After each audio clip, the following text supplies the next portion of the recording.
سي محمد طارق سباعي استاذنا بصفتكم المحامي اللي رفع شكايه فيما يخص ديال الملف ديال السوق البلدي المنطقه الجنوبيه الشرقيه ديال مدينه انسكان. اليوم شهدنا على الاطوار ديال المحاكمه اللي تاجلت الى 26/10. سيدي محمد، يمكن تفيدنا في هذا الملف والبدايات ديالو والتطورات ديالو والمآل ديالو، ويمكن كيفاش يمكننا نقطعوا مع الفساد فيما يخص هذا الملف. تفضل سي محمد. ملف اللي داز اليوم، الشكايه ديالو كترجع لعده سنوات. صدر حكم بالبراءه في المرحله الابتدائيه، ما عرفناش كيفاش كانت هذيك البراءه. الان الملف معروض على محكمه الاستئناف ديال جرائم الاموال، وشعرنا اليوم امام الهيئه القضائيه بأن هذه الهيئة تأخذه بجدية، خصوصا وأن العدد ديال الضحايا في هذا الملف يصل إلى 1637 ضحية. ملخص هذا الملف هذا كيرجع لكون رئيس المجلس البلدي أمولود قام بالنصب على الجماعة، وهيأ دفتر تحملات أو اتفاقية دون أن يلجأ إلى الصفقة.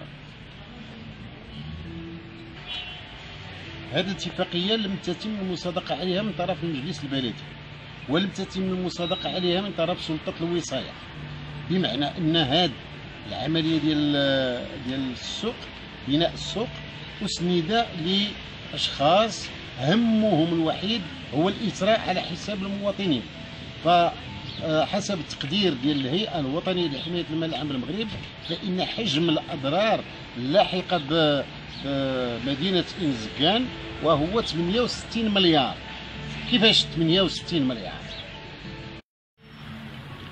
والغريب في الأمر أن السوم الكرائية المحددة في دفتر التحملات كانت في البداية 300 درهم، جاء المجلس الموالي فجعلها 350 درهم فقط. ثم جاءت التلاعبات فزيد في السومة الكرائية لتصبح 1700 درهم. هذه الشركة التي تكلفت ببناء المشروع أخذت تنصب على العديد من التجار وتوهمهم بأنها تملك هذه المحلات دون أن تفصح لهم عن أن هذه المحلات هي لبلدية إنزكان، وبذلك فهذا هو الإثراء غير المشروع، هو النصب. وهذا الملف اللي جينا فيه اليوم وتأخر ل 26 أكتوبر يتعلق ب4 جرائم خطيرة وخطيرة جدا. الجريمة الأولى هي جريمة الغدر، حيث أنه تم الإعفاء ديال من طرف السيد أمولود لهذه الشركة من الغرامات ديال التأخير، بحيث أنه مدد له الأجل.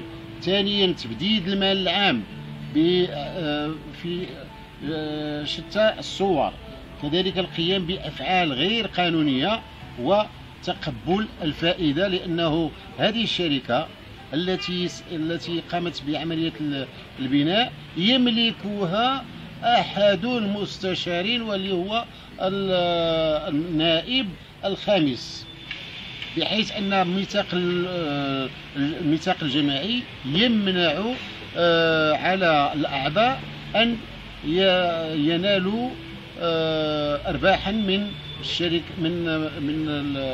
الشركات وهو عضو فيها. ولهذا فهذه الشركة هذه حتى هي إذا جينا نبحثوا في البداية ديالها لم يكن رأس مالها إلا 10 الملايين، وبالتالي فهي شركة وهمية، وأسند لها هذا المشروع الكبير والكبير جدا.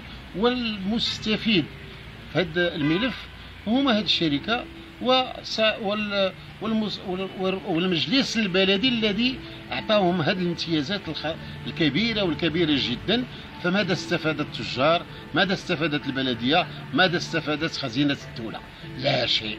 إن هذا الملف هو أكبر ملف لنهب المال العام، وأعتقد جازما أن الهيئة القضائية بمراكش سوف تأخذ بعين الاعتبار كل هذه المعطيات، لأننا سنوضحها بشكل صريح ودقيق جدا وبالوثائق في الجلسة القادمة 26.